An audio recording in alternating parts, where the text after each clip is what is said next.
pour voilà, donc on fait l'enregistrement de cette table ronde. Donc merci à tous, merci d'avoir pu vous rendre disponible, surtout qu'on a communiqué, comment dire, peut-être un peu tardivement. Et puis il y a également beaucoup de cette semaine et ce mois d'ailleurs de conférences, d'interventions, de tables rondes. Donc on est ravis de vous avoir avec nous. Je vais rapidement me présenter. Et avant même de me présenter, donc je vais dire déjà que cette table ronde a été organisée par les 3 IA. Donc ça, c'est quand même aussi intéressant d'un point de vue symbolique. Anity, Miaille et Prairie. Donc ces 3 sites qui travaillent sur cette question de l'intelligence artificielle.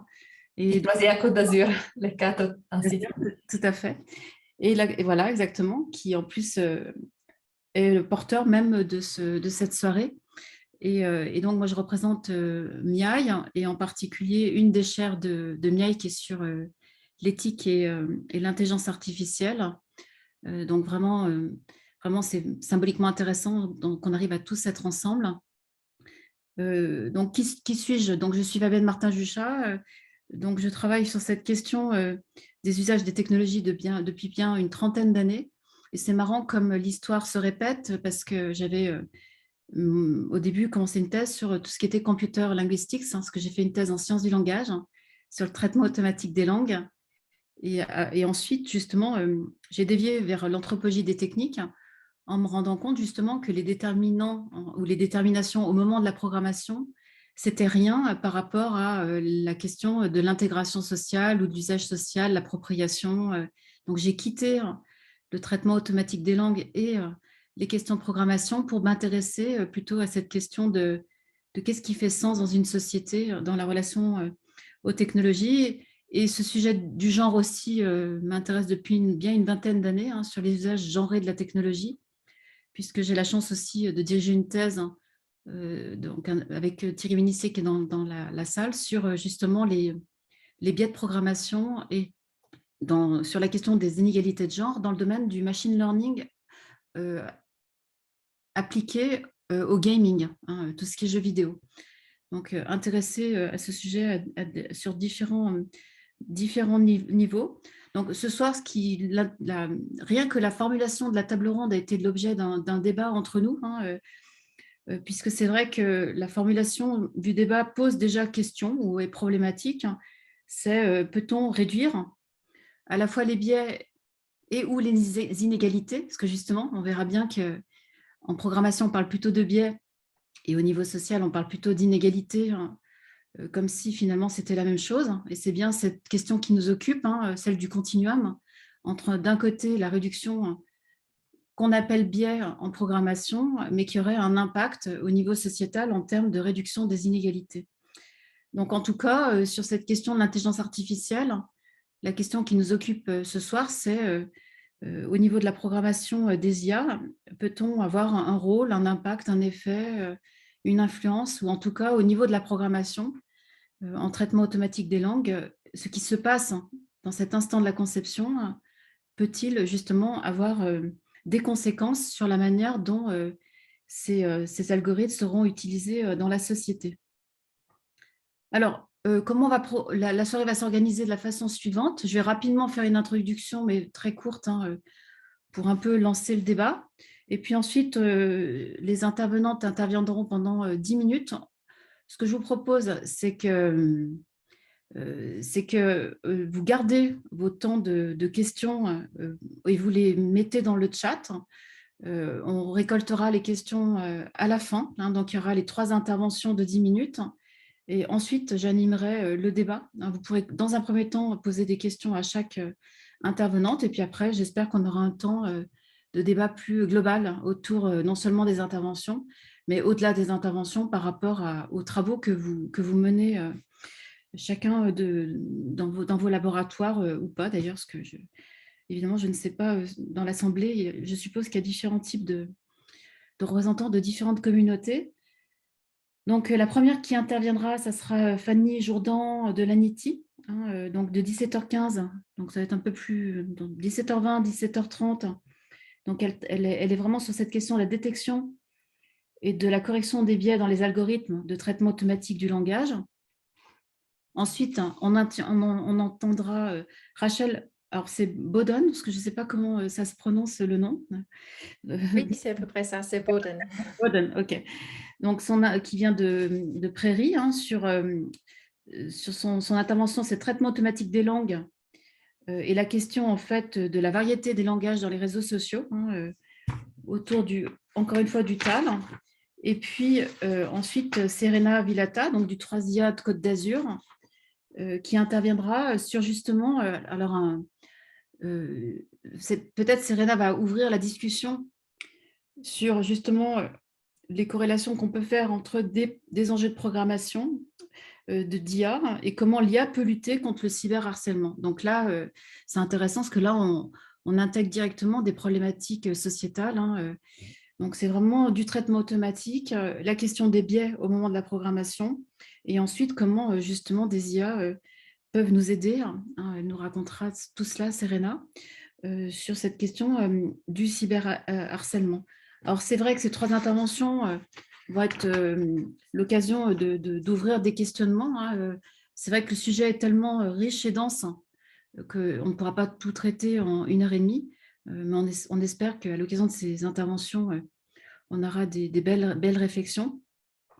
Donc, rapidement, pour introduire cette soirée, en quelques minutes, alors ce que je trouve intéressant, enfin, moi c'est pour cette raison que je suis allée plutôt vers l'anthropologie, c'est de repenser la question de l'impact des technologies sur la société sur un temps lent. Et c'est vrai que cette question de en quoi les techniques, les technologies et maintenant l'IA peuvent impacter, influencer la société, bon, c'est une question qui est récurrente hein, depuis le 19e siècle. Et c'est parce qu'elle est récurrente qu'elle est intéressante. Mais en même temps, c'est vrai que c'est intéressant de resituer la problématique de l'IA dans un temps long hein, pour savoir si des auteurs qui ont travaillé sur cette question de l'impact au moment de la conception des technologies, hein, de leur impact sur la société, ce qui a été dit dans le passé, est-ce qu'il est encore pertinent aujourd'hui? Donc, pour ceux qui sont dans la salle, moi, il y a des auteurs qui m'ont marqué hein, dans mon parcours intellectuel. Donc, je citerai Lewis Mumford hein, et un livre qui s'appelle Technique et civilisation. Hein, donc, Lewis Mumford, qui a écrit ce livre en 1934. Alors, je pense que la difficulté, ça va être évidemment qu'il ne le voit pas. Voilà, exactement, c'est pas grave. Donc, Technique et civilisation. Et ce qui est intéressant, c'est qu'il souligne que sa proposition théorique, c'est que les techniques, évidemment, s'inscrivent, sont le reflet d'une vision du social et que les techniques sont au service d'une représentation du monde hein, et que de réfléchir à la programmation technique, c'est évidemment réfléchir en fait au système de valeurs d'une société. Hein. Il a écrit aussi un livre plus récemment qui sont les transformations de l'homme, hein, avec un parti pris en 1956, hein, qui correspond d'ailleurs à un parti pris de beaucoup d'auteurs après la Seconde Guerre mondiale.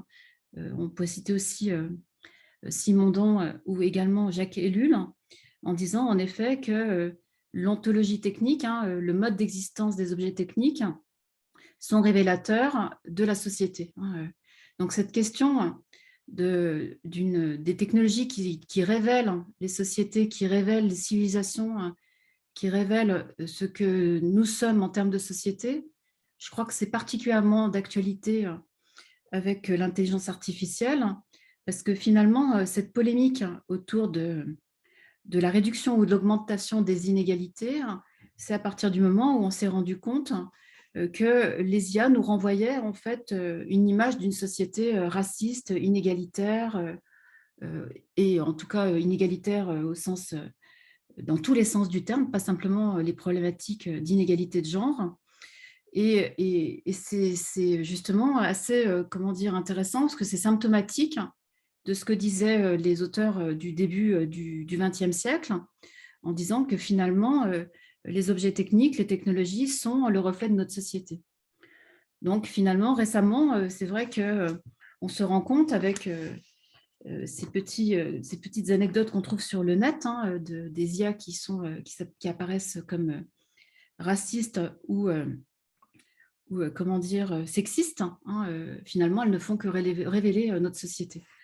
Et à ce propos, d'ailleurs, je vous invite aussi à lire un article que je trouve vraiment remarquable, hein, qui est le texte de Vanessa Nurock, hein, « L'intelligence artificielle a-t-elle un genre ?» hein, qui est vraiment très, très, très bon. Et entre autres, justement, elle conclut hein, sur cette question hein, qui est vraiment celle qui nous occupe ce soir, qui est que, donc je vous lis directement la citation, c'est vraiment la fin de son texte. Elle dit « Il faut donc dépasser notre fascination pour l'IA, certes, sans crier au loup et en prenant en compte ce qu'elle peut nous apporter, mais il faut également la voir pour ce qu'elle est, entre autres, à la fois, et c'est ça qui est vraiment ce que disaient les auteurs depuis le début du XXe siècle, à la fois un miroir de nos biais et un miroir qui risque de nous pousser à nous conformer à l'image qu'il nous renvoie de nous. Comme Alice, nous devons plutôt passer de l'autre côté du miroir pour reconsidérer, voire transformer ce pays des merveilles que nous promet l'IA. » Alors, ce qui est intéressant par rapport à notre engouement collectif pour l'IA, c'est vrai qu'il y a une pression très, très forte sur les informaticiens avec une idée, comment dire, qui est problématique au niveau épistémologique, qui serait qu'on puisse, au moment de la conception, déterminer des enjeux de société, hein, de rendre donc du coup une IA plus éthique, hein, c'est ce qu'on appelle l'éthique algorithmique. Hein. Et c'est vrai que cette assignation, cette pression qui est faite sur la communauté des informaticiens pour faire en sorte qu'au moment de la conception, on puisse déterminer hein, des enjeux qui relèvent normalement de problématiques sociétales, l'éthique, la moralité, c'est peut-être une pression sociétale qui est unique dans l'histoire du développement des technologies, parce que quand on regarde en fait les technologies antérieures comme l'informatique, un autre auteur phare, c'est évidemment Norbert Wiener et son livre « La cybernétique », où le propos d'ailleurs du livre, le titre du livre est quand même assez emblématique du projet cybernétique, puisque le titre du livre, c'est quand même contrôler et communiquer dans le monde animal et la machine. Donc le projet de la cybernétique, c'était un projet techno-déterministe, avec l'idée que en contrôlant les systèmes de communication humains, on contrôle les hommes. Donc d'assigner des logiques de détermination dans la conception, c'est vraiment le projet philosophique de la cybernétique, en espérant qu'en contrôlant les systèmes de communication humains, on contrôlera les hommes. Et c'est vrai que cette injonction à la prédétermination des comportements au moment de la conception des technologies, on ne peut pas dire qu'on a réussi à sortir de ce paradigme. Il y a toujours comme ça une tentation politique ou une facilité politique ou une espérance politique qu'on pourrait, au moment de la programmation, diminuer ou déterminer, d'insuffler des directions très fortes en termes de comportements sociétaux. Où en est-on de ce rapport entre technologie et société? Est-ce que la technologie est le miroir de la société? Est-ce que la technologie peut justement impacter des logiques sociétales, des logiques socioculturelles? Comment peut-on transformer des problématiques de biais ou de diminution des biais à des problématiques de diminution des inégalités? Sommes-nous face à des systèmes qu'on peut comparer, ou est-ce qu'on change de régime quand on est dans le régime de la programmation des IA et quand on est dans le régime de la vitalité du social, de la vitalité politique et culturelle? C'est vraiment l'enjeu de cette soirée.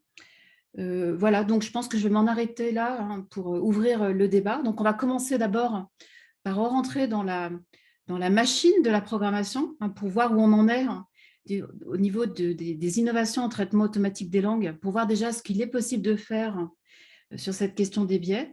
Et puis avec l'intervention de Serena, on verra justement peut-être aussi comment cette possibilité au moment de la programmation peut quand même nous aider sur des questions cette fois-ci sociétales comme cette question du harcèlement. Donc, je donne la parole à Fanny Jourdan. Alors, Fanny Jourdan est doctorante en mathématiques et en informatique à l'AMITI. Et donc, elle est en pleine rédaction où elle nous dira dans quelle année elle est de sa thèse.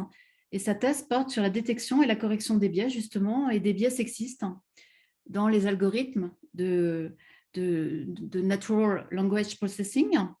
Donc, elle a quand même une formation en Data Sciences à l'École Polytechnique. Économie, elle vient aussi de l'Université Paris-Dauphine. Elle a eu un master en économie numérique et innovation. Donc, ce qui est intéressant aussi, j'ai oublié de le souligner, c'est que nous sommes une communauté là, ce soir de femmes. Et d'ailleurs, avant de laisser la parole à Fanny, je voulais quand même aussi rappeler dans l'historicité justement de l'histoire des techniques, Fanny Nurock rappelle aussi comment l'histoire a été re-racontée en effaçant des photos, toutes les femmes qui avaient participé justement dans les laboratoires à l'invention des technologies, dont l'informatique. Donc, il y avait une réécriture de l'histoire concernant les innovations technologiques pour systématiquement effacer toutes les femmes qui avaient participé au projet. Donc, c'est quand même intéressant de voir à quel point ce rapport à la technologie, au niveau de la programmation, mais également après dans ces enjeux de représentation, sont aussi toujours assignés en termes de genre, avec une représentation quand même dominante de la figure de la masculinité. Fanny, je vous propose peut-être de compléter votre présentation, si vous estimez que je n'ai peut-être pas suffisamment précisé qui vous étiez. Et puis donc, je vous laisse la parole pour 10 minutes d'intervention. Super, merci beaucoup Fabienne pour Fanny, l'introduction. Voilà, et je me permets aussi de vous dire que je vous serai, si au bout de 10 minutes, il y aura une petite sonnerie. Voilà. Ouais, mais normalement, ça devrait aller. Et merci beaucoup. Donc, je vais juste partager mon écran parce que j'ai des petites slides pour expliquer ce que je fais. Est-ce que c'est bon, vous voyez bien le plein écran? Ok, merci. Alors, oui, donc moi, je suis à Anity, donc c'est ma première année de thèse. Je rentre dans ma deuxième en avril, donc ça va faire 1 an. Donc, je suis entre le laboratoire d'informatique, l'IRIT, donc Institut de recherche en informatique de Toulouse, et le laboratoire de maths de l'université Paul Sabatier. Donc, je suis un peu entre les deux mondes. Donc voilà, je vais un peu expliquer ce que je fais maintenant. Donc je travaille sur les biais dans le Natural Language Processing. Déjà, qu'est-ce que le Natural Language Processing? C'est juste la version anglaise du traitement automatique du langage. Donc, c'est vraiment tous les algorithmes d'intelligence artificielle qui vont prendre du texte en entrée et analyser ce texte et faire des prédictions dessus, ou juste de l'analyse classique. On a pas mal de problématiques en fait liées. On a beaucoup de biais sexistes dans ces algorithmes-là. L'exemple un peu classique, c'est quand on passe d'une langue où il n'y a pas de genre. Par exemple, le turc, le il ou elle n'existe pas. On se rend compte que les algorithmes vont assigner un genre classique, ils vont assigner un genre aux mots et toujours des genres un petit peu sexistes parce que c'est toujours des représentations dont on a l'habitude de voir. Par exemple, si c'est quelqu'un qui est infirmier, forcément, ça sera une femme. Si c'est un chirurgien, ce sera forcément un homme. Donc, dans les traductions, on voit beaucoup ça qui revient. C'est plutôt classique. Et donc, c'est un type de biais qu'on peut avoir. Donc, moi, c'est vraiment sur ça que je travaille. Donc, je travaille vraiment sur les biais discriminants, sur un jeu de données particulier qui s'appelle BIOS. C'est un jeu de données qui contient 400 biographies LinkedIn. Donc, à partir de ces biographies, le but de les avoir, c'est de pouvoir prédire le métier de la personne. Et il se trouve qu'on a beaucoup d'applications en fait, à ces problématiques. Typiquement, la recommandation d'emploi sur LinkedIn, ça va être en partie lié à ça. Parce qu'on le sait que quand vous cherchez un emploi sur LinkedIn, il y a les mots-clés que vous mettez qui vont rentrer en compte, mais il y a aussi votre profil ou vos cookies. C'est un petit peu pareil que, que quand vous cherchez une requête sur Google, vous n'aurez pas la même requête si vous êtes, que votre voisin, par exemple. Et en fait, du coup, on va avoir ce problème où la biographie de la personne va influer sur les recommandations d'emploi qu'elle a. Donc, on se rend compte un peu de l'enjeu social qu'il y a derrière, parce que si on recommande que des emplois, par exemple, moins bien payés aux femmes, elles vont penser que le monde des emplois, c'est ces salaires-là qu'on a. Et si elles pensent que c'est ces salaires-là, elles ne vont pas oser demander plus. Alors que si les hommes voient des salaires plus élevés, ils vont oser demander plus et ça va créer encore plus d'inégalités. Donc, en fait, on a un peu un... En fait, ces enjeux-là, ils ne sont pas juste ah, bah, c'est pas bien que les algorithmes soient sexistes. Parce que, en fait, l'enjeu derrière, c'est aussi de se dire que ces algorithmes-là, ils sont utilisés dans la vraie vie, au quotidien, et que plus les personnes vont être impactées par ce sexisme, plus ça va être pire, en fait, et plus les jeux de données, du coup, vont être sexistes. Et du coup, plus les algorithmes vont apprendre sur des jeux de données sexistes, plus ils vont devenir sexistes. Et donc, on est vraiment dans un mécanisme qui est vraiment pas souhaitable.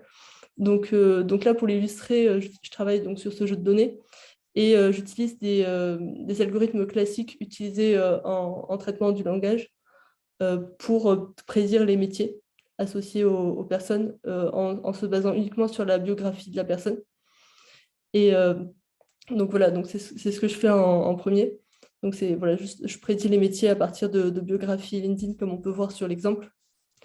Et à partir de ça, je vais aussi tester une méthode assez naïve pour enlever les biais. Ça va être d'enlever les indicateurs de genre explicites.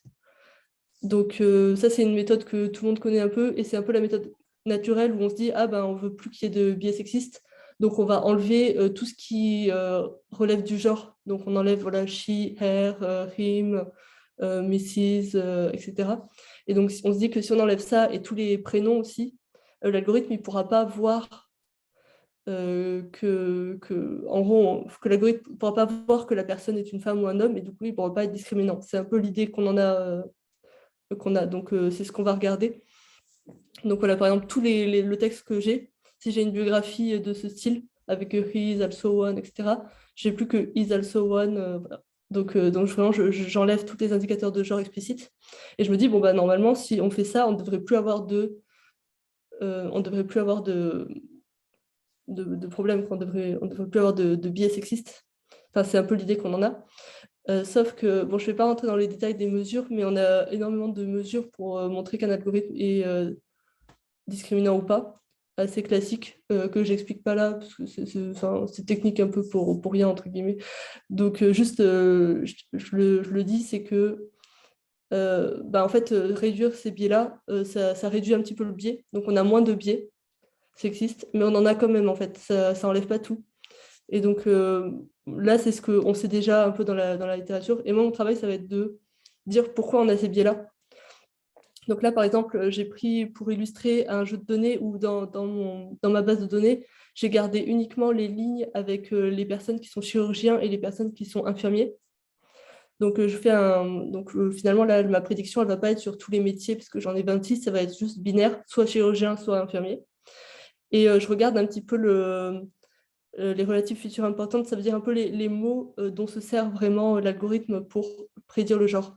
Donc à gauche, ça va être la prédiction pour quand je fais rien du tout. Ça veut dire j'utilise juste le jeu de données tel quel.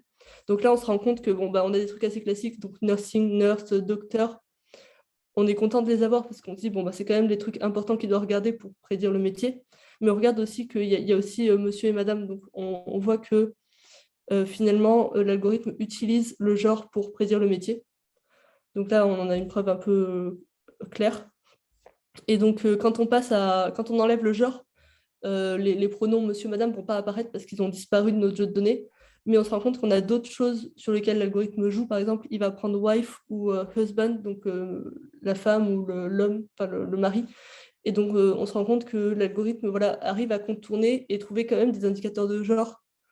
Et donc, quoi qu'il arrive, il arrive toujours un peu à trouver un peu le genre, parce que le problème dans le langage, c'est que c'est pas comme juste un tableau où il suffit d'enlever une colonne pour qu'elle disparaisse. Le genre, il est inclus dans plus que juste les indicateurs qu'on pense au début. Donc voilà, on a vraiment ces côtés-là où on se rend compte que le biais, ça ne va pas être si facile que ça à enlever, surtout dans le langage où on a vraiment une construction qui est quand même assez genrée, quoi. Donc voilà, bon, juste pour donner une idée, dans le jeu de données de base, donc le jeu de données sur lequel l'algorithme apprend, on a 14% de femmes qui sont chirurgiens. Et dans le jeu de données prédit, on n'en a plus que 8%. Donc l'algorithme ne fait pas que garder les biais qui existent déjà, il va les amplifier aussi. Donc ça, c'est aussi un problème qu'on devra gérer plus tard. Donc voilà un peu pour une explication. J'essaie d'être assez rapide sur ce que je faisais. Et donc, comme je disais, le but, ça va être plus de comprendre ces biais-là avant de pouvoir les enlever, parce que si on se dit juste, ah, on les enlève de manière classique, comme ça, en enlevant les indicateurs de genre ou autre, on va passer un peu à côté de pourquoi l'algorithme fait ces biais et l'essence un peu de ces biais, comment ils apparaissent dans le jeu de données. Là, j'ai parlé beaucoup dans les slides d'avant, et surtout sur les mots, parce que l'algorithme que j'ai présenté, c'est un algorithme assez classique qui utilise uniquement les mots. Mais maintenant, les nouvelles technologies qui sont sur le marché, qui font du machine learning, c'est principalement BERT, qui est un algorithme qui n'utilise pas que les mots, mais qui va utiliser vraiment la syntaxe, donc vraiment l'ordre des mots ou comment c'est fait. Et donc finalement, sur ces trucs-là, on va avoir encore plus de biais parce que suivant comment les femmes s'expriment ou comment les hommes s'expriment, on va avoir pas la même façon, enfin, tout va pas être pareil.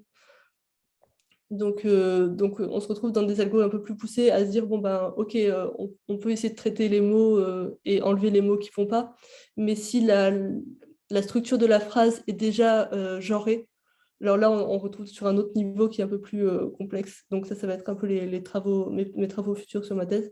Et à partir de ça, quand on arrivera à avoir une explication plus précise de quels sont ces biais syntaxiques ou juste au niveau des mots, on va pouvoir les réduire avec des meilleures techniques que celles proposées pour l'instant.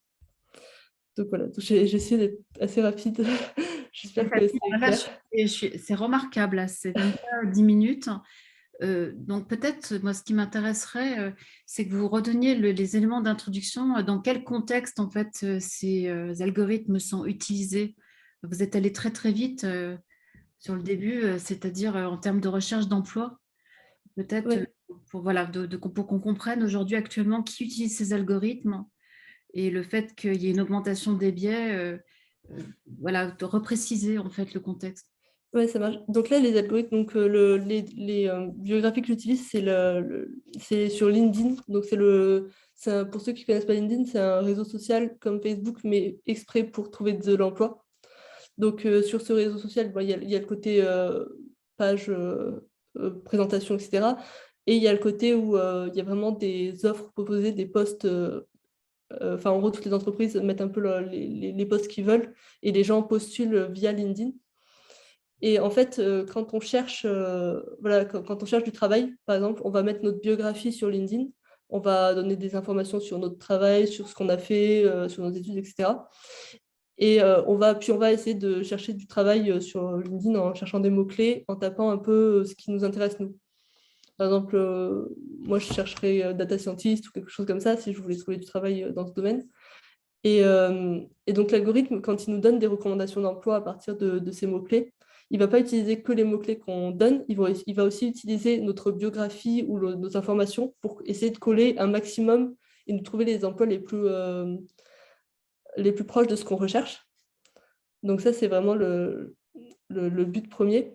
Et sauf que s'il y a des biais dans ça, ça veut dire que les emplois qu'on va avoir, ce n'est pas forcément des emplois qui sont le mieux pour nous.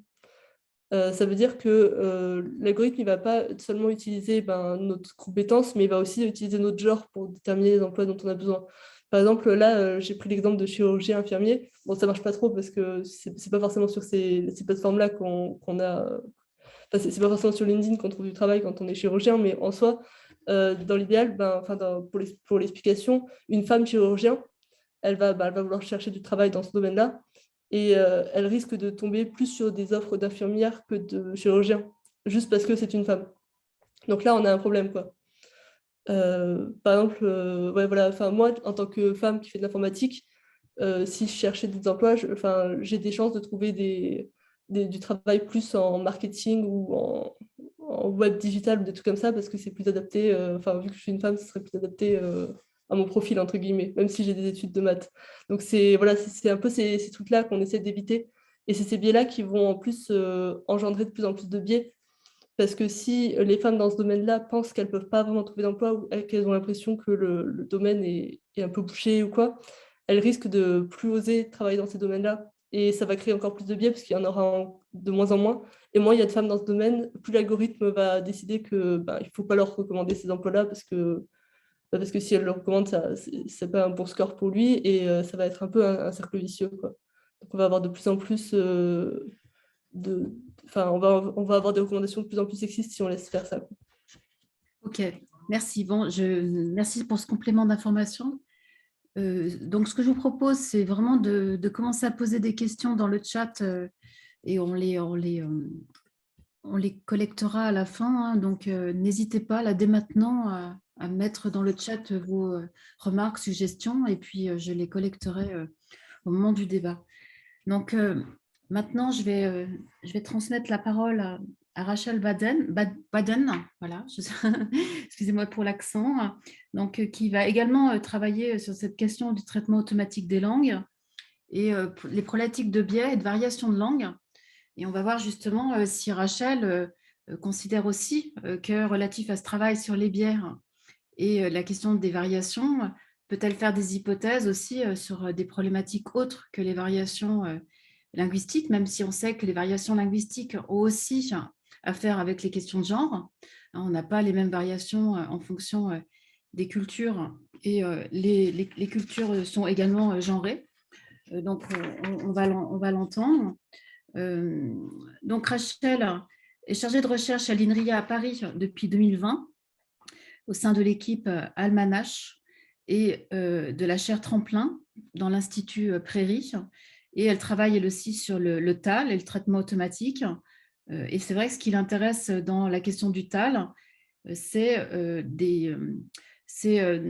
développe des méthodes pour les langues peu dotées. Alors, elle nous expliquera ce que c'est que les langues peu dotées, parce que là, j'avoue que je ne sais pas ce que c'est. Pour le coup, je ne suis pas assez compétente.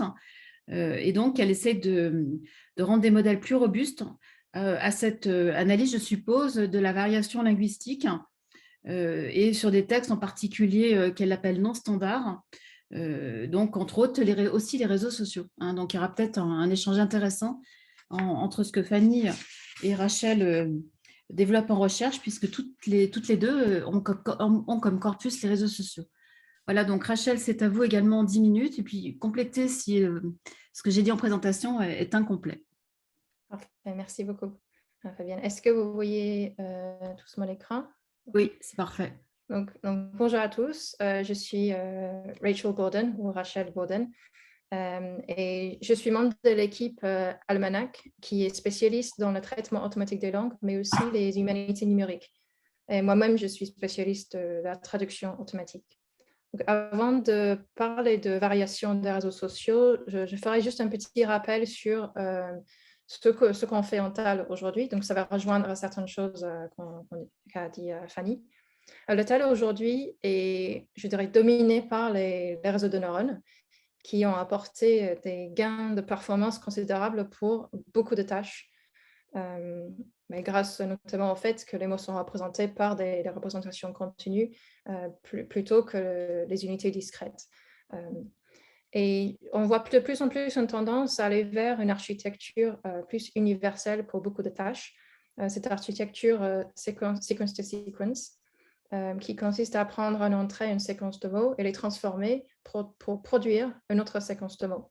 Donc, c'est une architecture qui est assez naturelle pour les tâches de type traduction, mais qui peut également être utilisée pour d'autres tâches comme la classification ou l'étiquetage en partie des discours. On assigne une étiquette à chaque mot de l'entrée. Pour moi, cette tendance a été largement encouragée par l'utilisation très répandue de modèles de langue neuronaux qui sont utilisés pour pré-entraîner les modèles. Donc, avant qu'on entraîne un modèle pour une tâche, on peut pré-entraîner en faisant de bonnes représentations linguistiques.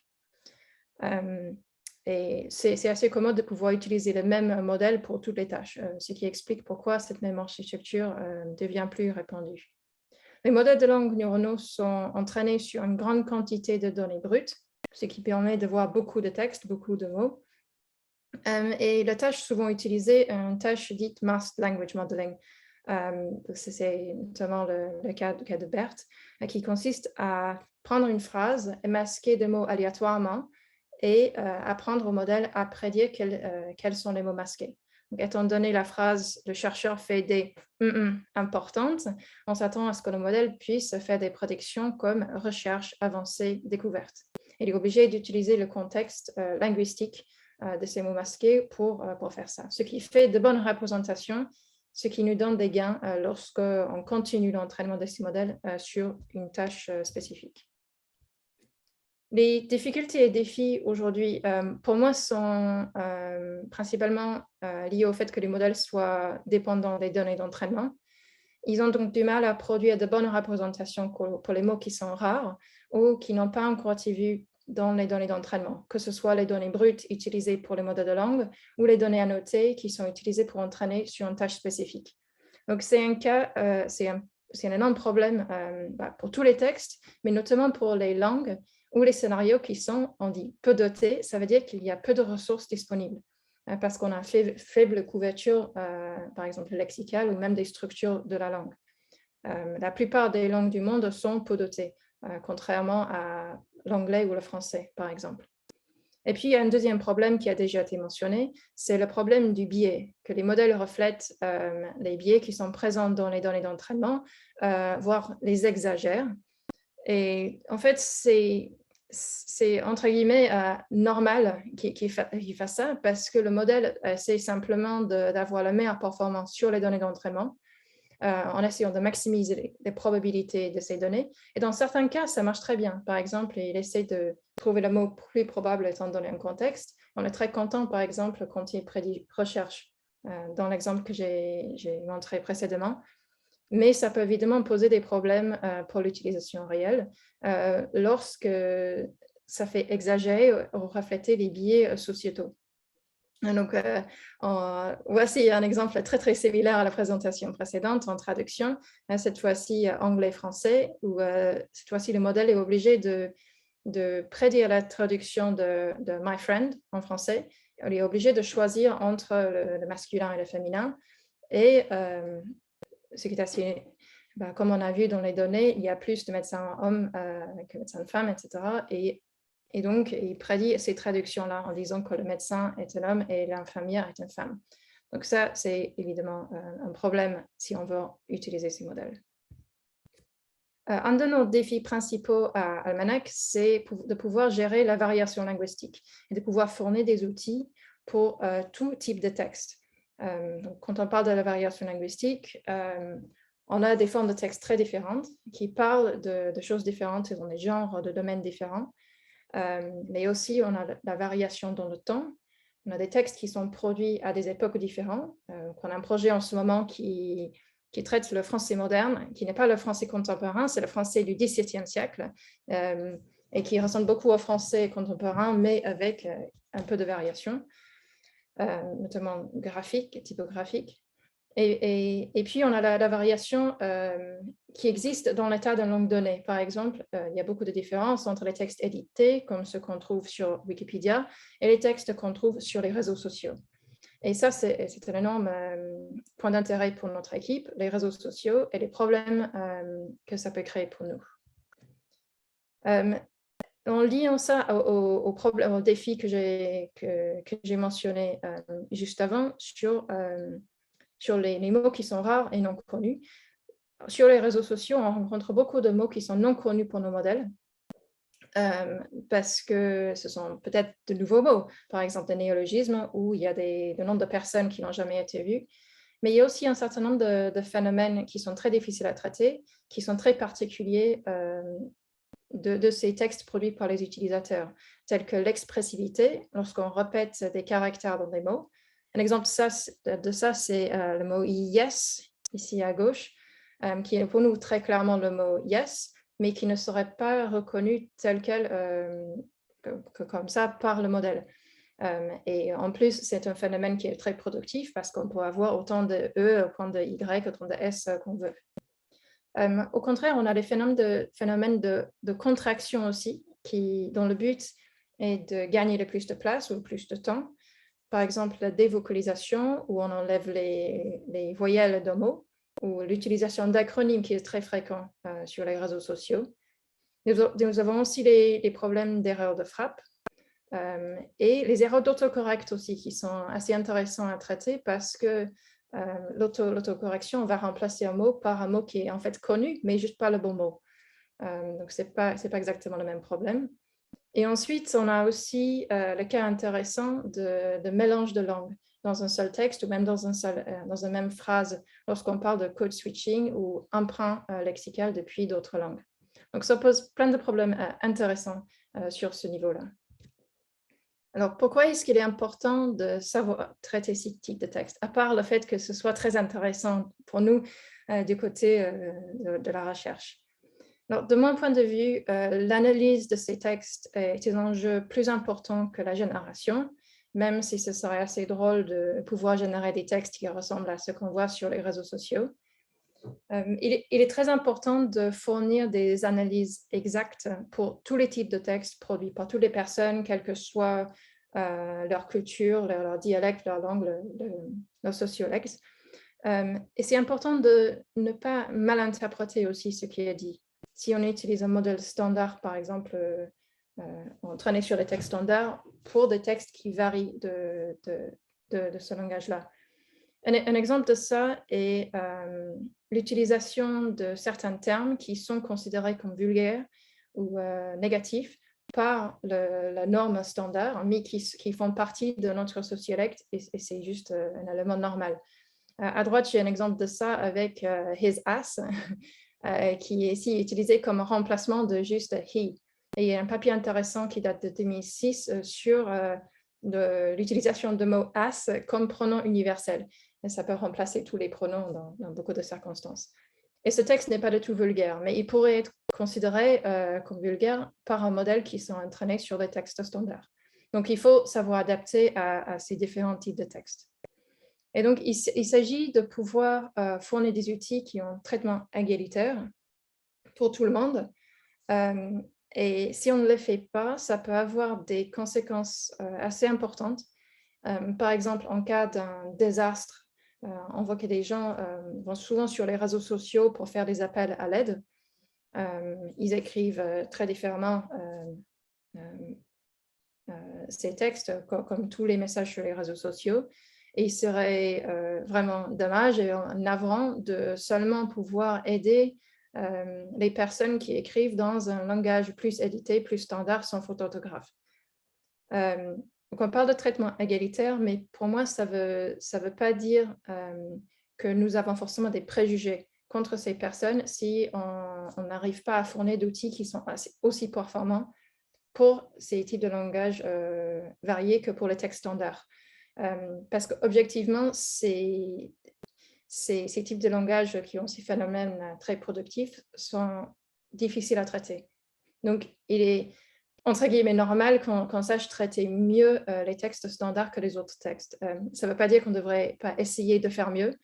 Et on essaie de faire des recherches pour adapter nos modèles à ces scénarios.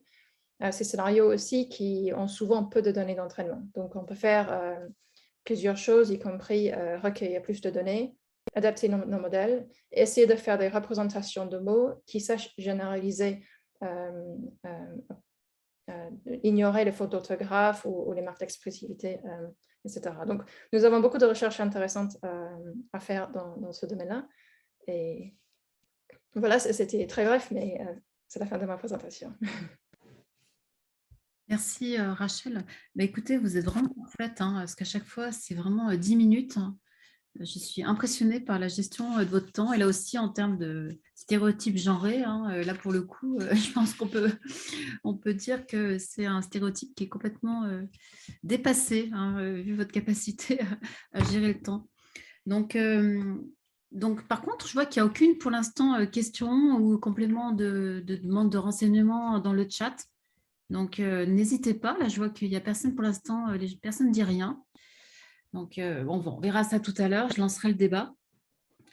Donc maintenant, je vais donner la parole à Serena Villata, donc, qui justement organise ces 3 IA, qui a porté cette idée d'événement et en coopération avec les autres IA, 3 IA au niveau national. Donc c'est vraiment, merci beaucoup à Serena. Et donc Serena va intervenir sur l'intelligence artificielle pour lutter contre le cyberharcèlement. Donc ça c'est vrai, parce que c'est quand même un titre qui est fort, parce qu'il y a un propos comment dire, marqué, de dire que l'IA peut aider à lutter contre le cyberharcèlement. Donc ça va renvoyer, ça ouvre cette question qui me passionne, qui est que ce que fait du coup Fanny ou Rachel sur des questions de TAL. Est-ce que ça peut impacter négativement ou positivement des logiques d'inégalité sociale, donc, je crois que c'est ce qui vous anime, Rachel et Fanny, en disant qu'en réduction les biais au niveau du TAL, en tout cas, on ne va pas les nourrir au niveau sociétal. Donc, on va continuer en fait cette réflexion avec Serena. Donc, Serena Villata est chargée de recherche au CNRS en informatique au laboratoire I3S et elle est directrice scientifique adjointe de l'Institut 3IA Côte d'Azur. Elle est spécialiste de l'intelligence artificielle et ses travaux aussi sont vraiment sur cette question du langage, de l'argumentation, de l'analyse automatique des arguments. Alors là, sur un autre type de corpus, puisque c'est les textes juridiques et médicaux, et donc elle va nous présenter tout ce qui relève des arguments fallacieux et qui perturbe justement le débat politique et qui pose le terme de contenu nuisible sur les réseaux sociaux. Donc c'est la question peut-être de la récupération des discours et des arguments qui relèvent en fait comment dire, de l'imitation émotionnelle, en fait, la viralité négative en fait des informations sur les réseaux sociaux. Et elle est lauréate d'une chaire en intelligence artificielle en juillet 2019, depuis 2019. Elle est lauréate d'une chaire en intelligence artificielle au sein de l'Institut 3IA Côte d'Azur. Et la thématique de cette chaire, c'est Artificial Augmentations for Humans. Donc, elle a un rôle important et donc ravie aussi que ce soit une femme qui porte ce type de dynamique, puisqu'elle est en plus membre du comité national pilote d'éthique du numérique. C'est donc le CNPEN. Et elle a été en plus récompensée en 2021 par le prix INRIA, Académie des sciences jeunes. Alors là, on va dire jeunes chercheuses, même si c'est l'Académie des sciences, jeunes chercheurs et jeunes chercheuses. Donc, bravo pour ce parcours et à vous donc pour à nouveau 10 minutes. Merci beaucoup. Alors, je partage mon écran. Moi aussi, j'ai préparé quelques diapos. Ok, normalement, vous devez voir mes diapos. Alors, je vais vous présenter aujourd'hui nos travaux autour de développer des outils d'IA pour lutter contre les cyberharcèlements en ligne.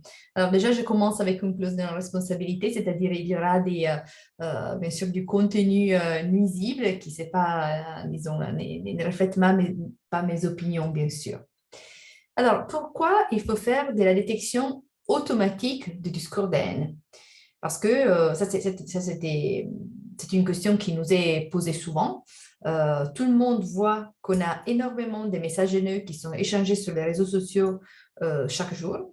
On peut le voir très facilement. On pense aux réseaux sociaux. On peut penser aussi aux forums des discussions, aux discussions autour d'un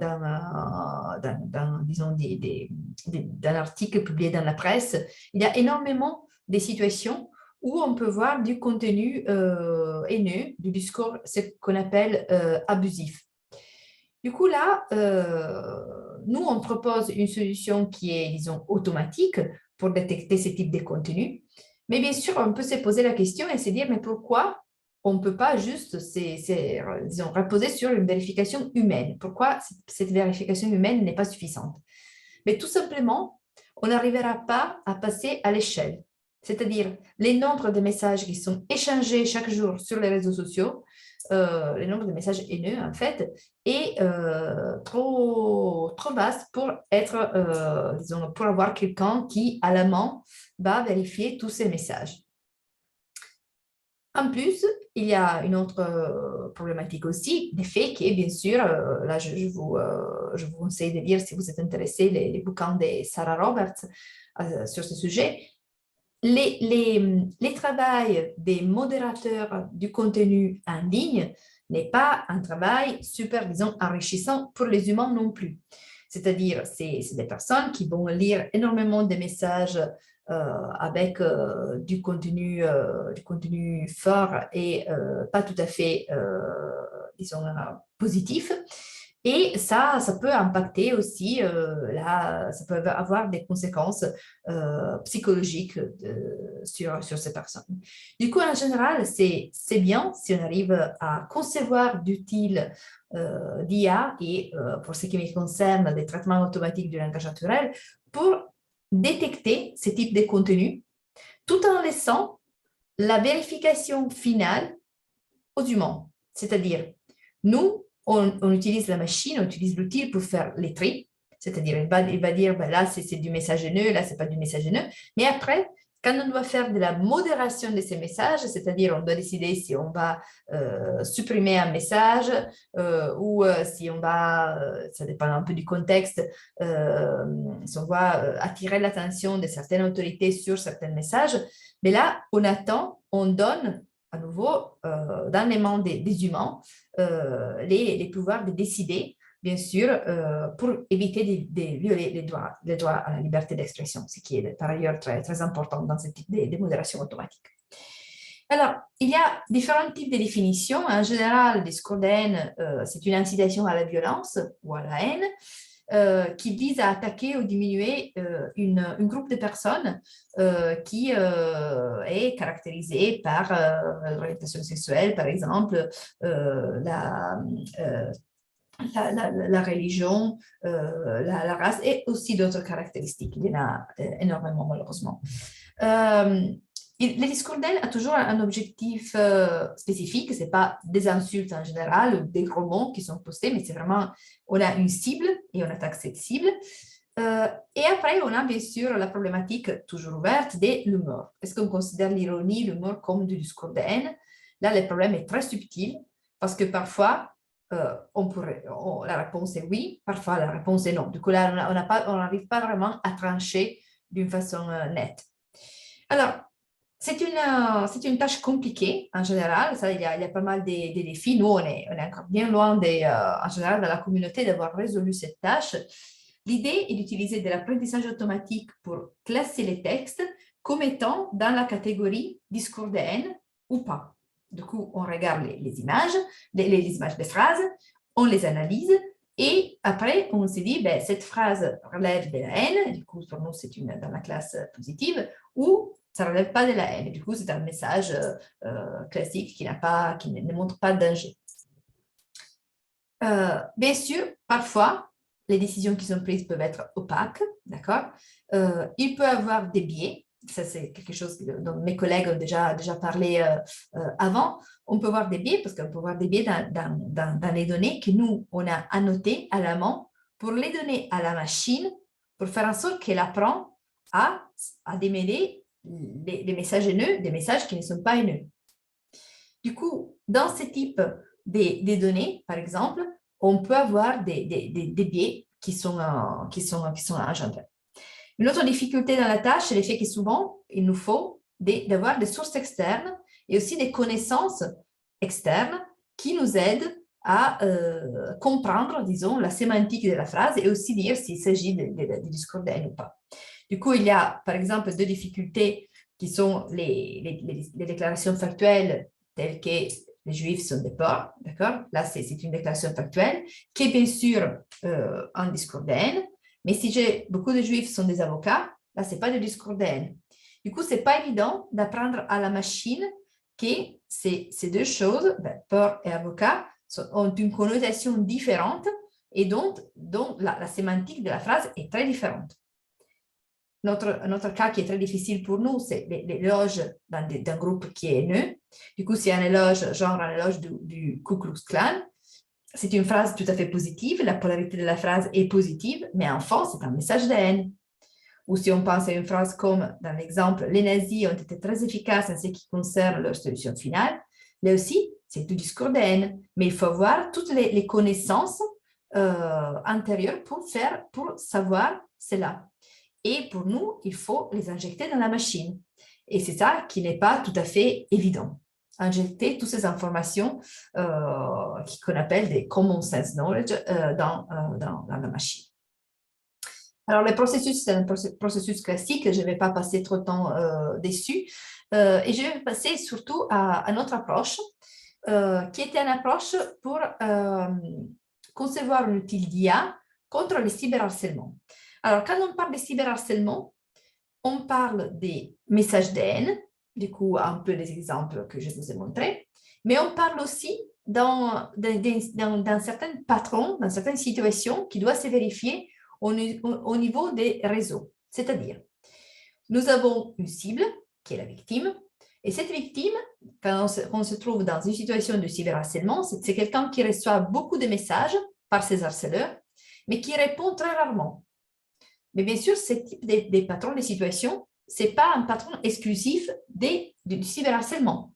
Parce que si vous prenez des personnes qui sont bien connues, comme des acteurs par exemple, mais là, eux, ils reçoivent pas mal de messages par les personnes qui aiment bien leur film, par exemple, mais ils répondent très rarement à ces messages.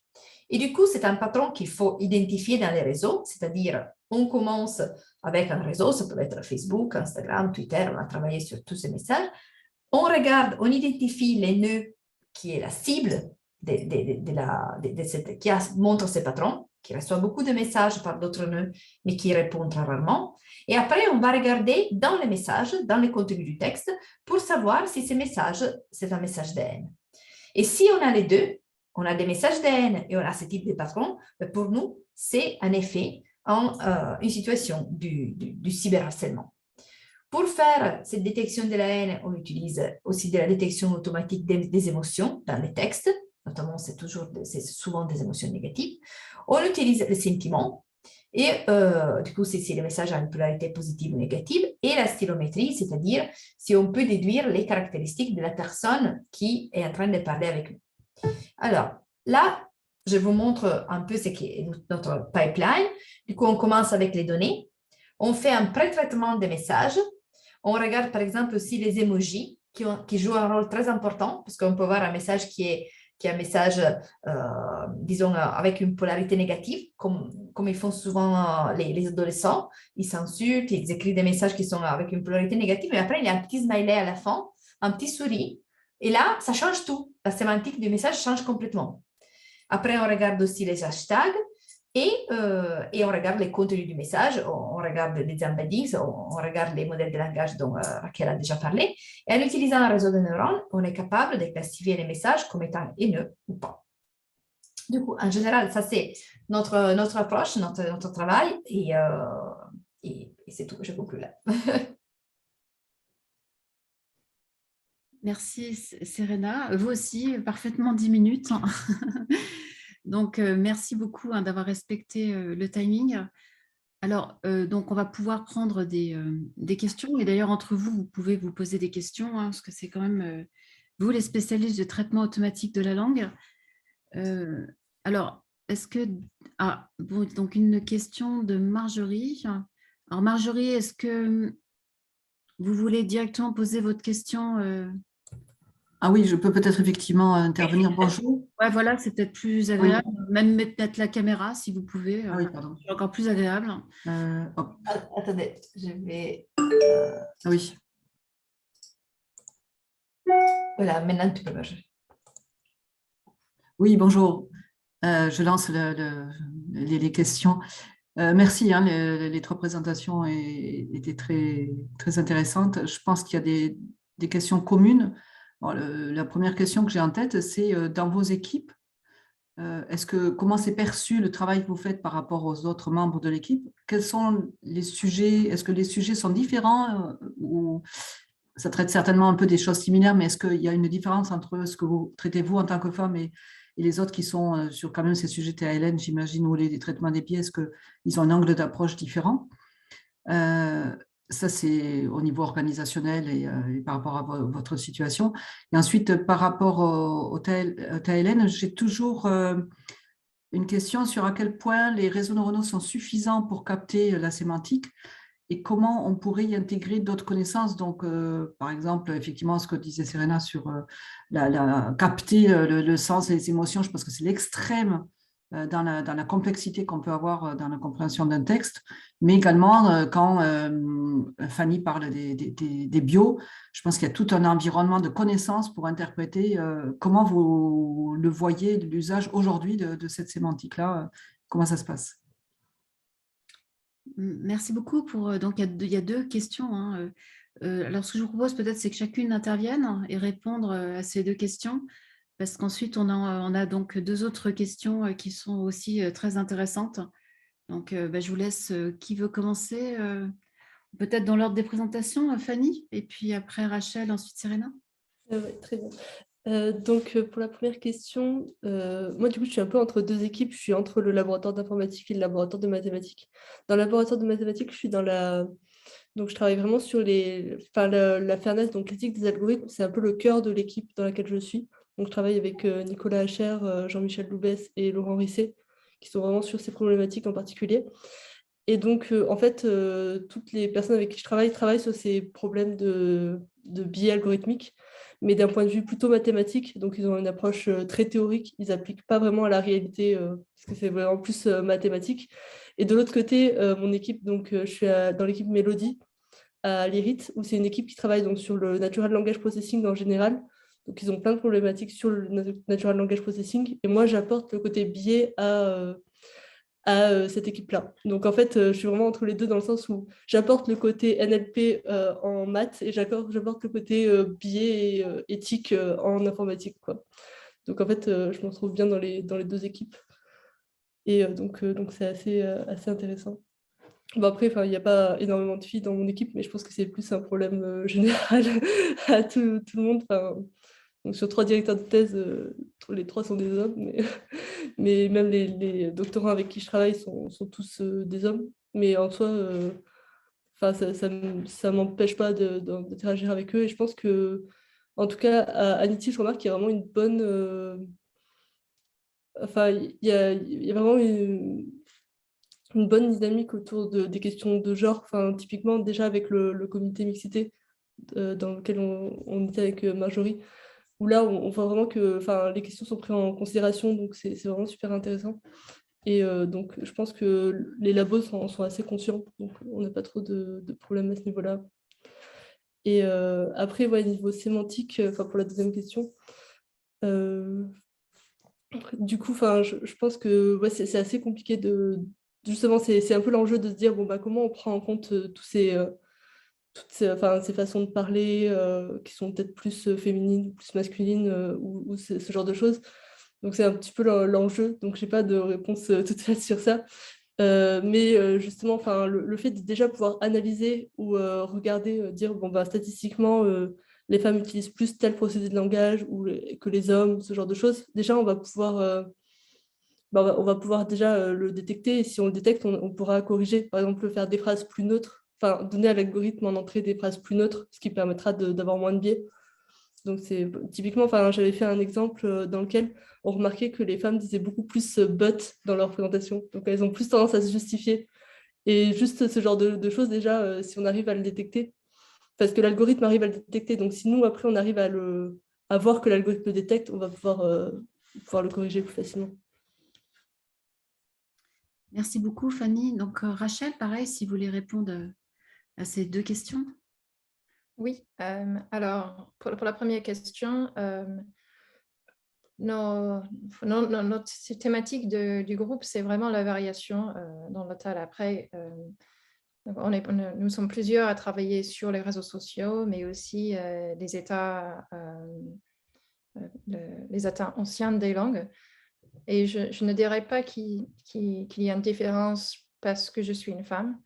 Alors, on n'est pas très nombreux en tant que membre permanent. Donc je me retrouve être la seule femme, mais vu qu'on n'est que 3, plutôt 3,5, 4, ce n'est pas très significatif. Et je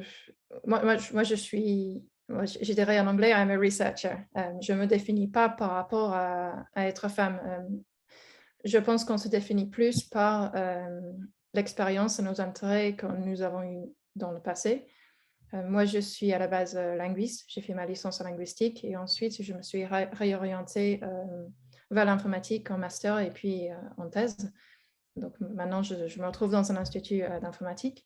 Mais finalement, c'est un parcours que je retrouve aussi chez les autres chercheurs.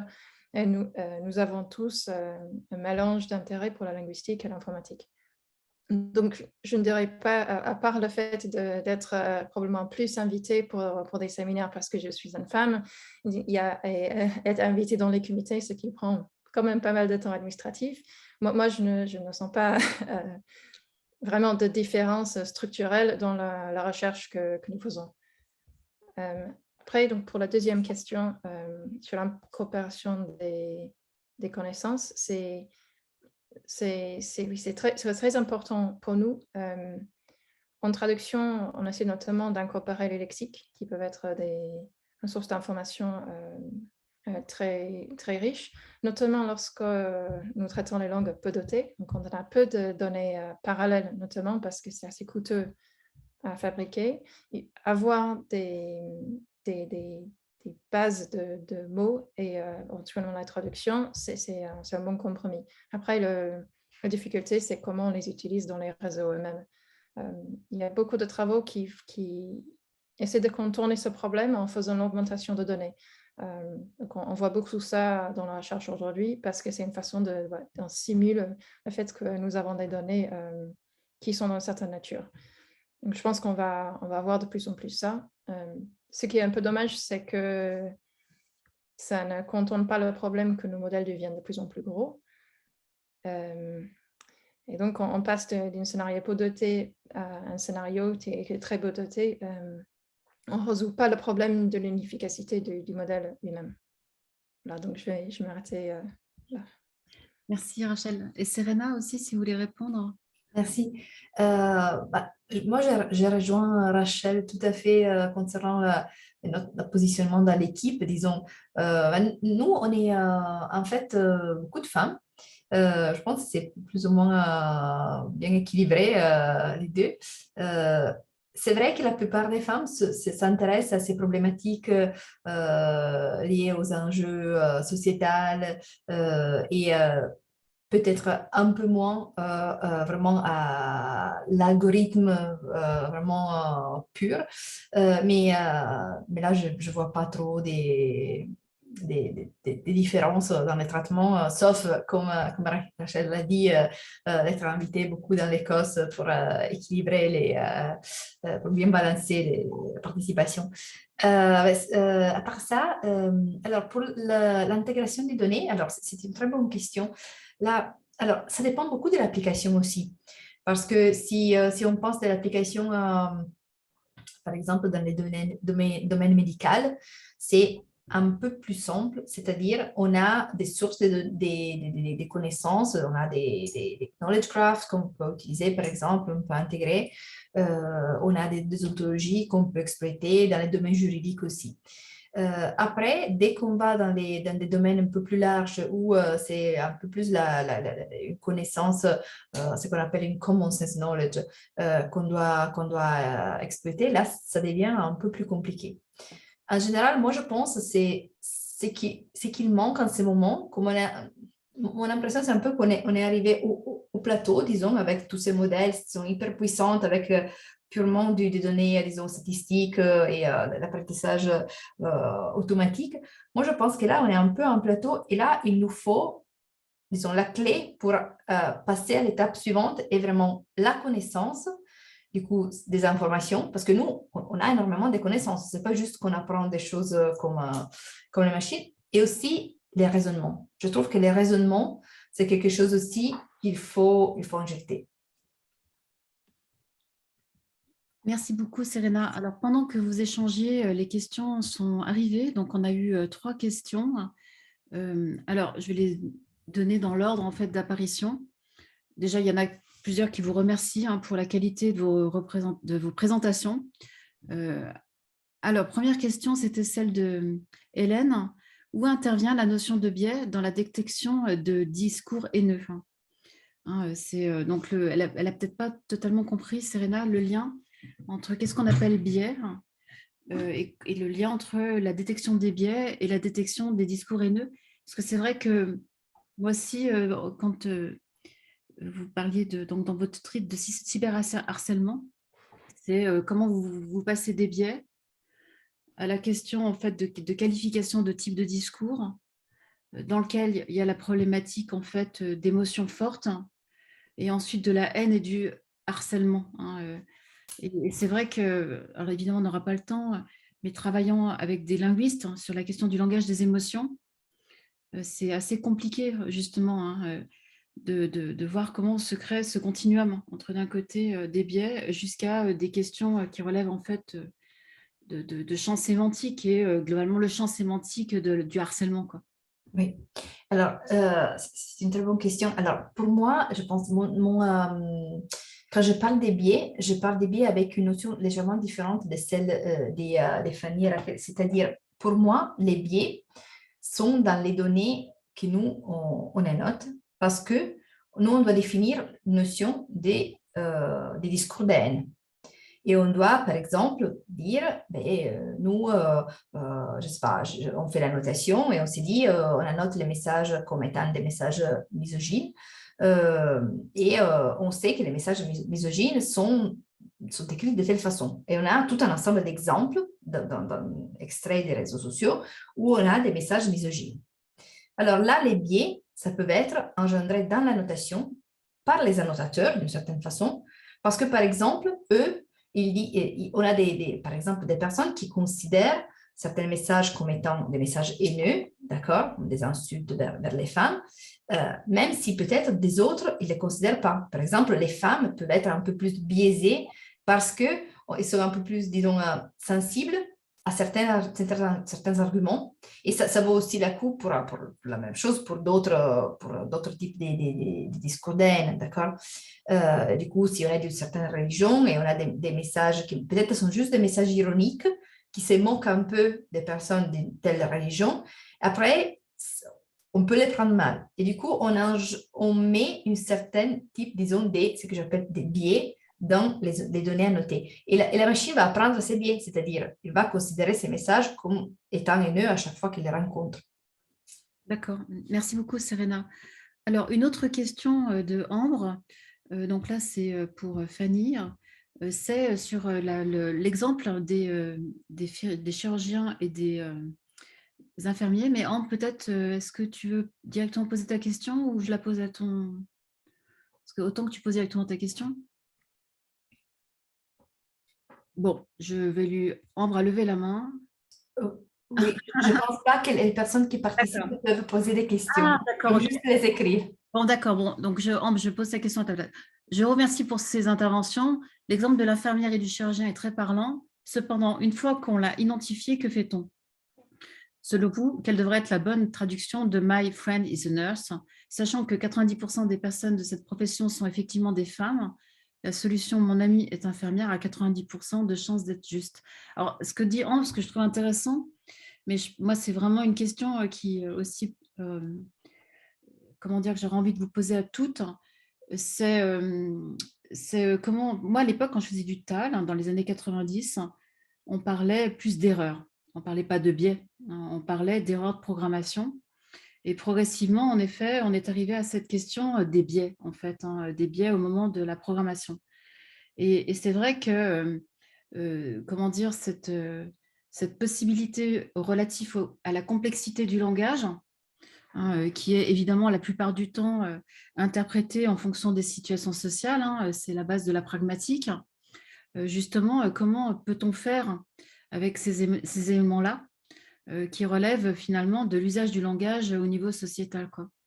Voilà, donc si Fanny voulait répondre à la question. Ouais, bien sûr. Du coup, en fait, je pense que effectivement, si on a juste ça comme phrase, My friend is a nurse, naturellement, on va se dire, ben, statistiquement, on a plus de, enfin, on va améliorer la prédiction en prédisant que mon ami IE. Mais en fait, parce que ça du coup, c'est pas forcément juste un biais. Enfin, c'est un exemple un peu classique pour montrer le biais, mais en soi, c'est un bon biais parce qu'on a des bons biais parce que finalement, l'algorithme, pour prédire, il utilise des biais. Donc, c'est un biais assez bon, entre guillemets. Mais ce qui va être mauvais, c'est quand ce biais prend toute la place, dans le sens où, par exemple, si j'ai une grande phrase où j'ai My friend is a nurse, he like take care, ou ce genre de choses, on va dire, ah ben, il va quand même prédire que c'est une femme, alors que juste après, il y a le pronom he, juste parce qu'il y a nurse avant. Enfin, voilà, faut regarder un petit peu toute la phrase. Par exemple, voilà, si je dis elle est chirurgien et que l'algorithme prédit que c'est un homme uniquement parce qu'il y a le mot chirurgien, ben on est dans le cas où le biais est problématique. Donc, voilà, je pense qu'il y a un juste milieu à trouver entre essayer de réduire à tout prix le biais genré et avoir la meilleure prédiction possible. Je ne sais pas si je suis très claire, mais donc en fait, si c'est juste une phrase comme ça, on va se dire, bon, bah, c'est pas grave qu'il y ait du biais parce que c'est le plus logique. Mais si on est dans un contexte où on a plus d'informations, ça va être problématique. Stéphanie, en fait, ouais, ça renvoie à... Alors, c'est intéressant parce que une autre question qui renvoie aussi à la question que je m'étais posée, c'est celle de Mathilde. Justement, à quel moment on a commencé à parler de biais? Ce que je disais, moi, dans les années 90, on ne parlait pas de biais. On parlait en fait d'erreurs de logique, hein, c'est-à-dire dans le traitement automatique des langues, on faisait des erreurs en fait de postulat, donc toute la logique en linguistique, hein. Et donc historiquement, comment on est passé dans la recherche à parler plutôt de biais en fait, hein. Ça, c'est vraiment... et après, comment on peut d'un côté parler de réduction de biais au niveau de la programmation, hein, et après, de l'autre côté, au niveau social, que ça puisse avoir un impact en fait sur la société en termes de réduction des inégalités. Ouais, justement, en fait, je pense que là, le mot biais est utilisé un petit peu à toutes les sauces, mais en soi, les biais, c'est pas mauvais. Tous les algorithmes sont biaisés parce qu'en soi, ils utilisent des biais pour faire des corrélations, pour prédire et pour avoir la meilleure prédiction possible. Ce qu'on va vraiment regarder, c'est les mauvais biais, donc les biais qui sont explicitement discriminants. Donc, c'est ces biais-là qu'on veut corriger en soi, c'est pas tous les biais. Et donc, je pense que c'est là, enfin, dans dans le domaine de la recherche en éthique sur les algorithmes, on a tendance à dire biais pour parler des mauvais biais. Mais en soit, les biais ne sont pas tous mauvais. Les biais qui sont discriminants ou qui sont racistes, ou voilà, ça c'est des mauvais biais et on ne va pas vouloir qu'ils soient pris en compte. Mais en soi, tout est un biais, quoi. Enfin, par exemple, un algorithme qui va regarder un CV et qui va chercher à prendre le meilleur personne pour un poste d'informaticien, il va regarder quelqu'un qui a un master en informatique et ça va être son biais. Il va dire, bon, bah, toutes les personnes qui n'ont pas de master en informatique, je ne les regarde pas. C'est un biais. Ça, c'est un bon biais en soi, vu qu'on veut des informaticiens.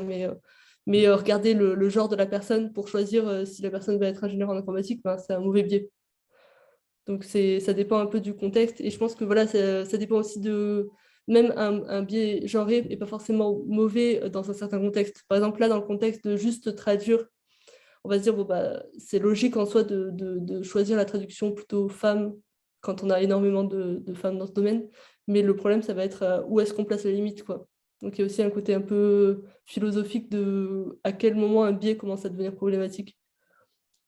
Oui, très bonne. Enfin, je trouve très bien votre réponse, Fanny, parce qu'en effet, le langage en tant que tel, au-delà même de la problématique du traitement automatique des langues et de l'IA, il y a, entre autres, quand on utilise le langage, alors on n'appelle pas ça des biais, mais les implicatures, toute la base de la linguistique, hein, c'est de montrer la complexité, en fait, même de l'articulation du langage, hein, intrinsèquement. Ouais, non, mais vraiment, c'était vraiment très bien votre réponse. Alors, une autre... Est-ce que je peux juste ajouter quelque chose Bien sûr. à ça? En fait, je suis tout à fait d'accord avec ce que dit Fanny, et je pense que on devient beaucoup plus conscient du biais lorsqu'on veut utiliser les modèles, parce que nos modèles commencent à être bons, en fait. Et donc, c'est au moment où on veut l'exploiter dans un contexte réel et avec de vrais utilisateurs qu'on va constater qu'il y a certains biais qui sont dedans. Donc, pour la question, en fait, de la question précédente sur la traduction automatique, je suis tout à fait d'accord avec Fanny que là, on a plus de chances de produire bien si on dit qu'un médecin, c'est un homme. Mais ça, pour moi, c'est plutôt dans un contexte où on maximise un score. Si on veut employer ces modèles dans un contexte réel, il faudrait pouvoir détecter tous les cas ambigus, parce que c'est en fait un cas spécifique d'ambiguïté, et pouvoir dire à la personne qui a demandé la traduction qu'il y a des possibilités, de rendre cette personne consciente de ces possibilités. Comme par exemple, si on avait la phrase « cet avocat est pourri », on voudrait savoir qu'il y a deux façons possibles de traduire cette phrase, ou la différence entre tu et vous, parce qu'on n'est pas forcément conscient des ambiguïtés qu'on crée quand on parle, surtout lorsqu'on traduit dans une autre langue. Et ça, c'est vraiment le cas de l'utilisation de ces modèles dans la vraie vie. Merci. Alors, une autre question d'Émeric. Pourrait-on imaginer, peut-être Serena, vous pouvez répondre, puisqu'on a entendu Fanny et Rachel, pourrait-on imaginer que les enseignements tirés de ces recherches servent à terme dans l'éducation des enfants pour leur éviter à elles et à eux aussi de reproduire des biais? Alors là, ça pose la question justement de la corrélation, encore une fois, entre l'éducation on voudrait tous, au niveau éducatif, faire en sorte que la société soit moins inégalitaire, entre autres sur ces questions des rapports hommes-femmes. Donc, c'est un peu la question qui est posée par Émeric. Comment, justement, au niveau éducatif, peut-on transmettre cette connaissance, en fait? Alors est-ce qu'on appellera ce biais pour des enfants? Comment on pourrait justement vulgariser ce que vous faites pour l'appliquer au niveau éducatif? Et donc, la question que pose aussi Émeric, c'est est-ce qu'il y a des travaux dans ce sens, quasi du transfert learning des IA aux humains, voilà, dans les termes d'Émeric. Alors, pour donner quelques éléments des réponses, moi je pense que disons, les volets éducation est vital. Nous, par exemple, pour ce qui concerne la détection automatique du cyberharcèlement, on fait notamment pas mal d'expériences dans les écoles, au niveau collège et lycée surtout. Du coup, on va dans les écoles, on explique la problématique du cyberharcèlement, on montre qu'est-ce que l'IA peut faire, et après on demande aux élèves de jouer à un petit jeu de rôle où à travers une chat, ils vont chacun a un rôle. On a quelqu'un qui joue le rôle de la victime, c'est jamais l'un des élèves, parce que pour éviter des soucis comme ils peuvent être effectivement victimes eux-mêmes du cyberharcèlement, on ne souhaite pas les mettre dans une mauvaise position. Du coup, on demande à quelqu'un de notre équipe de jouer le rôle en ligne de la victime. Et eux, ils ont le rôle genre l'harceleur, l'ami de l'harceleur, l'ami de la victime, et ainsi de suite, pour leur faire comprendre quelle est la dynamique aussi. Et après, on fait un débrief avec une sociologue, notamment, qui leur explique les enjeux de ce type de messages, les dangers qu'ils peuvent engendrer et pour vraiment leur faire prendre conscience de cela. Alors, pour le cyberharcèlement, ça c'est, je pense, une bonne réponse. Je pense que pour les biais, c'est compliqué parce que, un peu comme disait Fanny, certains biais vont bien, certains biais nous permettent aussi de prendre des décisions. Parfois, quand nous, on est dans une impasse, il faut décider, et c'est aussi nos biais qui nous guident dans nos décisions. Du coup, je pense que c'est presque impossible de dire, d'éduquer, disons, les jeunes à être complètement sans biais. Il faut juste être conscient quand c'est des biais qui sont, disons, mauvais et quand c'est eux qui guident nos décisions dans ce sens-là. Merci beaucoup, Serena. Alors, une autre, Ambre a répondu aussi en complétant. Fanny, serait-il envisageable de compléter la traduction en précisant que le genre est indécis ou de traduire en utilisant des formules non genrées? Donc ça, c'est peut-être rapidement pour vous, Vanessa. Fanny, pardon. Et puis ensuite, parce qu'il y a Cyril aussi qui pose une question qui est vraiment très, très intéressante. Puis comme c'est 18h29, après, on sera obligé peut-être d'arrêter. Donc Fanny, peut-être pour justement, encore une fois, sur cette proposition d'Ambre. Oui, mais justement, je pense que Rachel avait bien répondu à ça en disant, en fait, la meilleure traduction, ce sera, voilà, pour My friend is a nurse, c'est mon ami, IE est infirmière. Mais en soi, voilà, juste rajouter quelque chose qui nous, un message ou quelque chose qui nous ou alors juste mettre les deux traductions possibles. C'est aussi des solutions qui sont envisageables pour pallier à ce problème et qui permet de ne pas avoir une mauvaise prédiction en soi. Donc je pense que voilà, c'est de bonnes solutions. Juste d'avertir les personnes que les biais existent ou que les algos le sont. Je pense que déjà, ça permet de pouvoir prendre un peu de recul sur les utilisations de l'IA, quoi. Merci Fanny. Et puis donc une question de Cyril et qui complète finalement la question que j'aurais envie de vous poser. Donc je vais poser la question de Cyril et puis ensuite la mienne, c'est à vous toutes. Donc Cyril, la question qui est posée, c'est donc déjà bonjour et merci pour la clarté de vos présentations. Donc concrètement, tout ce que vous faites en termes de recherche sur le TAL et ces questions de biais, au niveau de la question de la réduction des biais au niveau des problématiques de genre, quid des big tech et est-ce que cette problématique, ces sujets de recherche sont comment dire, vraiment développés et actuellement sont riches pour améliorer la manière dont sont construites ou programmées les plateformes, pendant le cas les réseaux sociaux ou les plateformes de recrutement, etc. Et moi, ça renvoie aussi à ma question que j'aurais eu envie de vous poser à toutes, et ça sera peut-être, on arrêtera après sur ça, c'est justement sur ces possibilités qu'on puisse, au niveau de cette question de la programmation des algorithmes, comment dire, diminuer. Alors, en effet, je pense qu'évidemment, on est obligé d'être sur un effort de diminution des biais, mais moi, j'aurais envie de vous poser une question un peu provocante, qui est que j'avoue que moi, je suis plutôt satisfaite que actuellement les agents soient plus ou moins idiots. Parce que très vite, on se rend compte des limites en fait, de l'algorithme. Je discutais avec une sociologue qui disait qu'actuellement, c'est intéressant concernant l'usage d'Alexa ou d'Echo ou de Siri à la maison. Les enfants s'amusent à coincer finalement l'IA ou l'agent conversationnel pour montrer à quel point il est stupide. Donc, je trouve que c'est intéressant et c'est pour ça que moi, je suis passée à l'anthropologie, que heureusement, on a des dynamiques, nous, d'appropriation, de détournement pour faire vite essayer de coincer le système. Alors, pour le coup, en effet, c'est intéressant s'il y a la possibilité de pouvoir dialoguer.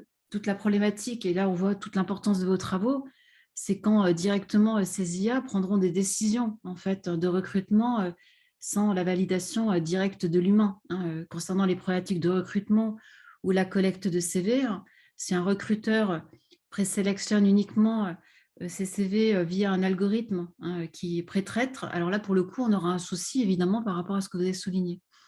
Donc voilà, où en êtes-vous justement de vos ambitions, vos espérances sur la capacité de vos travaux réellement à impacter en fait des phénomènes sociaux et où en est-on au niveau des plateformes qui sont actuellement disponibles en termes d'évolution de ces thématiques de recherche. Donc, je ne sais pas qui veut répondre, chacune peut-être à votre tour, puis après on s'arrêtera là. Qui veut commencer? Fanny? Elle est dans l'ordre des... Ouais. Du coup, justement, pour moi, le vrai problème, c'est qu'actuellement, c'est déjà fait. Enfin, il y a déjà Amazon qui avait créé un algorithme pour pré-traiter les CV quand ils les recevaient et qui avait d'ailleurs eu des problèmes parce que cet algorithme, c'était pour traiter des CV, je crois, plutôt ingénieurs, informaticiens, et supprimer toutes les femmes, l'algorithme. Il s'en était rendu compte, heureusement, mais enfin... Donc, pour dire que c'est pas du plus tard, peut-être il y aura des applications comme ça et il faudra regarder les biais. C'est genre, maintenant, on a... les entreprises utilisent déjà l'IA au quotidien, oui, malgré le fait qu'il y ait des biais. Mais humainement, elle se rend bien compte, un recruteur un peu intelligent voit très vite dans la manière dont a été analysé les données. Non, enfin, moi, je me dis, je suis un peu inquiète des fois sur la perte de capacité décisionnelle et de discernement en fait des humains qui utilisent justement des IA. Donc, mais bon, ça c'est peut-être une naïveté en fait d'un reste de critiques par rapport à la décision. Mais bon.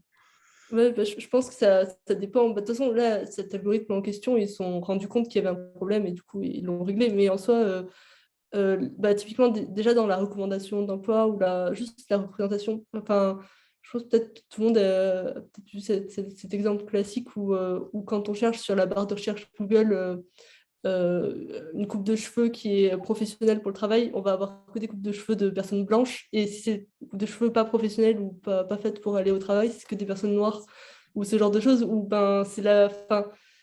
Enfin, du coup, ça a été... des gens l'ont fait remarquer et ça a été traité, mais en soi, c'était des trucs qui étaient vraiment présents.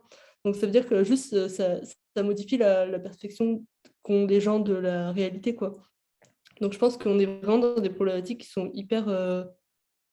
déjà en train d'être problématiques. C'est pas juste, plus tard, peut-être, faudrait qu'on ait ces applications, ou de se dire, faut gérer. En fait, on n'est pas dans le monde idéal où on se dit, on va essayer de gérer les biais pour pouvoir mettre ça en prod. On est vraiment dans la situation où, c'est déjà mis en prod, c'est déjà dans la société.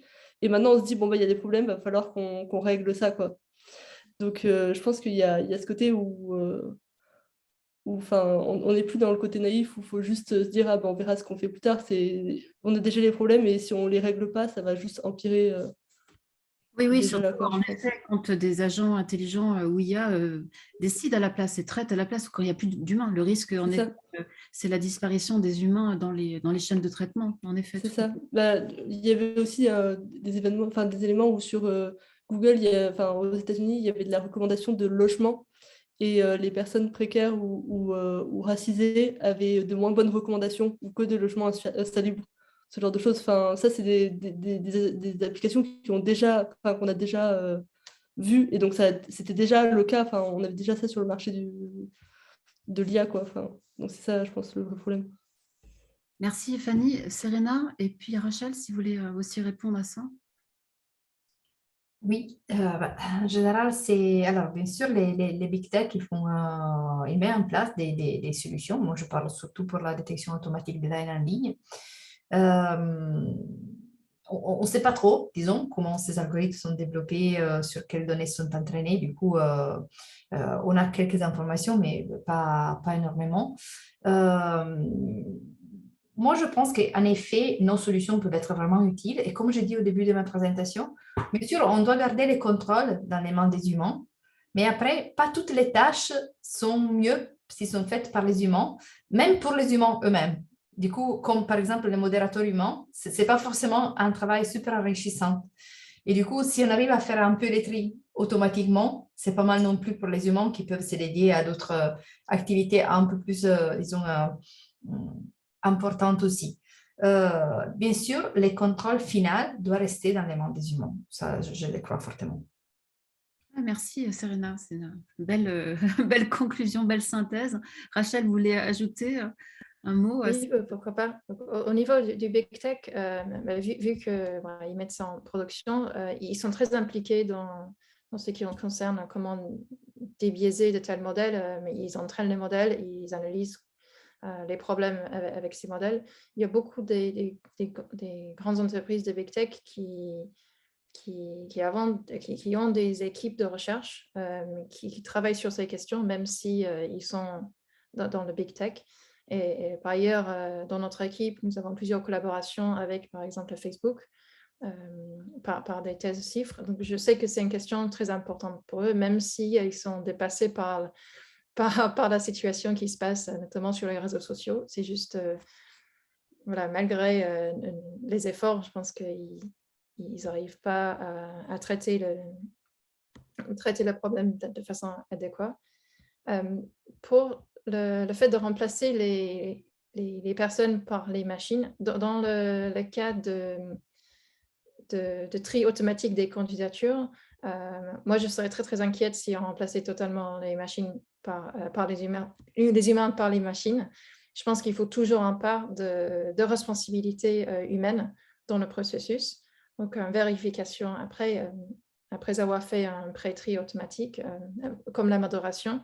Justement, parce que même si la machine fait mieux, il faut que quelqu'un soit responsable de la décision qui est prise. Si un candidat veut savoir pourquoi le dossier n'était pas finalement sélectionné, il faut que l'humain puisse expliquer pourquoi cette candidature n'a pas été prise.